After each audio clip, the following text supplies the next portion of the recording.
O time titular do Palmeiras já estava bem definido e encaixado para as rodadas finais de Brasileirão quando, de repente, Maurício se lesionou nos treinamentos. E agora, sem ele, será que é hora de mudar de formação? Quem é que pode entrar no time e ganhar espaço? E qual que é o time ideal do Palmeiras hoje para buscar o título brasileiro? Vem para análise.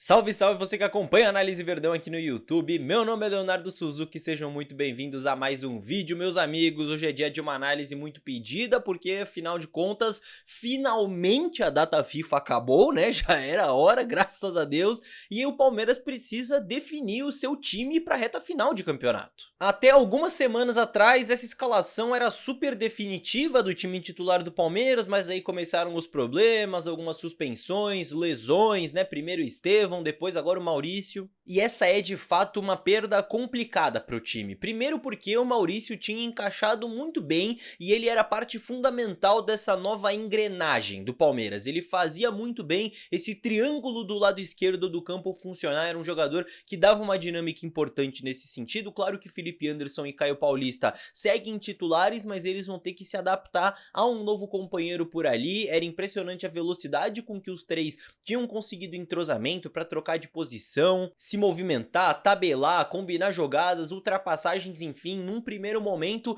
o Palmeiras perde isso com a lesão do Maurício, e segundo porque o Maurício ele trouxe um frescor pro time, né, por ser uma cara nova, tinha acabado de chegar, o Palmeiras passava por um momento meio conturbado ali, taticamente falando, tecnicamente falando, o Veiga numa má fase, então o Maurício ele trouxe um frescor, ele trouxe uma dinâmica importante, que é algo que o Palmeiras perde sem ele.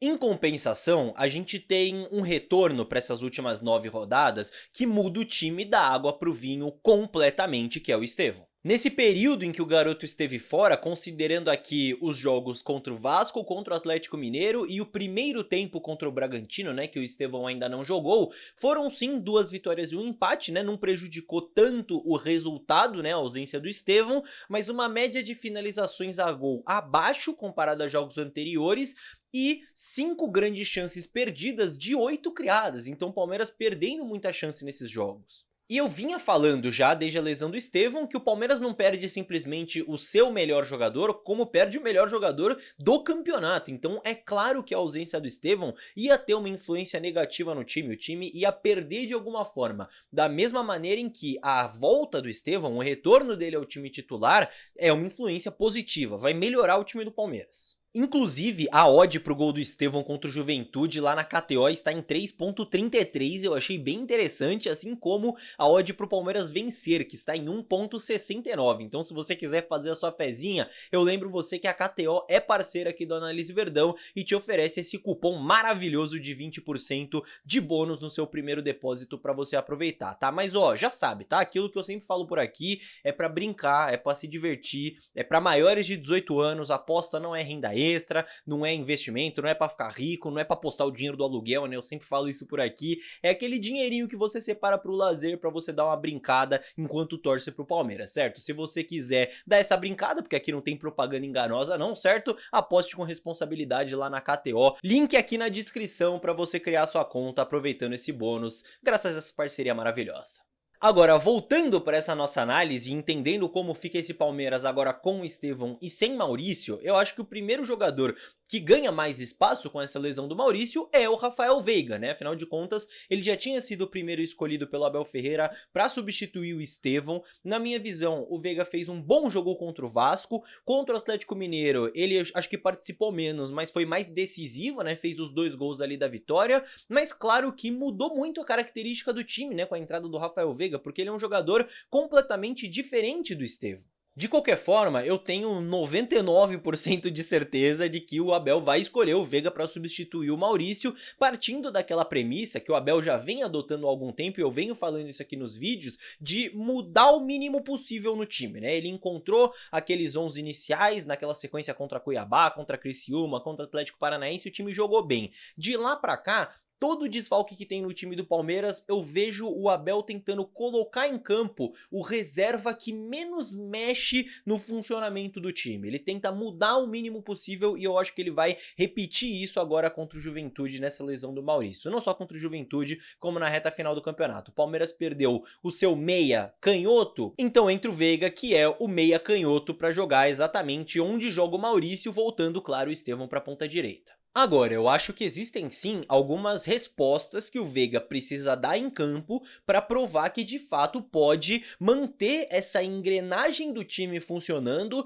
como o Maurício vinha mantendo. Algumas coisas o Veiga vai precisar responder dentro de campo, uma delas é ter um bom desempenho caindo pela esquerda. Vocês vão lembrar muito bem, o Veiga sempre nas grandes fases dele pelo Palmeiras, ele era um meia que caía um pouco mais pela direita, quando ele jogou mais caindo pela esquerda, ele não teve o mesmo rendimento, então ele vai precisar dar essa resposta em campo, mostrar que pode ser aquele Veiga jogando também, caindo também um pouco mais pelo lado esquerdo. Segundo, ser um pouco mais dinâmico em termos de movimentação, porque essa é uma coisa que o Maurício trouxe para o time do Palmeiras. O Maurício é um cara que estava se movimentando mais do que o Veiga, soltando a bola mais rápido, né, trazendo um pouco mais de dinâmica para a posse de bola do Palmeiras, então acho que esse é um desafio para o Veiga também responder dentro de campo e ser um pouco mais dinâmico nesse sentido também. E terceiro, é encaixar a característica do Veiga com a de Caio Paulista e Felipe Anderson, porque como eu disse, os três ali, Caio Paulista, Felipe Anderson e Maurício, tinham se entendido muito bem ali pela esquerda. O Veiga vai precisar criar um entrosamento por ali também, ele é um jogador também diferente do Maurício, ele oferece mais infiltração à área, por exemplo, um jogador um pouco mais finalizador, então vai ser um desafio encontrar esse entrosamento, esse encaixe com o triângulo ali da esquerda. Sobre o Veiga, pra mim é isso, só que a lesão do Maurício, na minha visão, abre espaço para outros dois jogadores dentro desse elenco do Palmeiras, e o primeiro deles, claro, é o Rômulo, que já tem sido muito comentado, porque essa função de meia atacante que cai mais pela esquerda, ela é muito semelhante com aquilo que o Rômulo fazia no Novo Horizontino, que deu destaque para ele chegar ao Palmeiras. Eu acredito, inclusive, que seja a função ideal para o Rômulo dentro do Palmeiras, né? Muita gente pede ele como um ponta esquerda ali na função do Felipe Anderson. Pra mim nem é essa a função ideal, ele até chegou a entrar pela direita num jogo recente, pra mim não, pra mim a função ideal é exatamente essa de um meio atacante que cai ali pela esquerda, né, e tem essa possibilidade de trazer pra dentro, né, pra perna direita e de trocar de posição por ali, né, de ter essa movimentação com o triângulo pelo lado esquerdo. Pra mim aquela é a função ideal pra ele e por isso eu acho que o Rômulo deveria sim ganhar mais espaço nessa reta final. Como titular, eu acho difícil, né? Acho que seria um pouco irreal a gente pensar nisso. Imagino que o Abel não vai colocar o Rômulo já direto como titular. Mas sendo alternativa para essa função, podendo ganhar minutos, pelo menos entrar no segundo tempo, aí eu acho que já passou da hora, né? E outro jogador que eu acho que pode sim ganhar mais minutos com essa lesão do Maurício é o próprio Dudu. Porque ele passa a ser de fato o 12º jogador do Palmeiras, né? Quando a gente pelo menos pensa na parte ofensiva, né? Se o Palmeiras precisa de algo ofensivamente ao longo da partida, enquanto o Dudu não pode ter as condições para ser titular, ele vai ser a primeira opção ali no banco para entrar. E quem sabe, agora que o Palmeiras tem um jogador a menos nesse ataque com a lesão do Maurício, o Dudu não pode ser testado de outras formas, né? Não sei, talvez um pouco mais centralizado, se em algum momento o Palmeiras estiver ali buscando o placar num cenário de alguma partida, o Dudu entrando nessa função que era do Maurício. Ou então o próprio Felipe Anderson já chegou a jogar um pouco mais centralizado, um pouco mais como meia,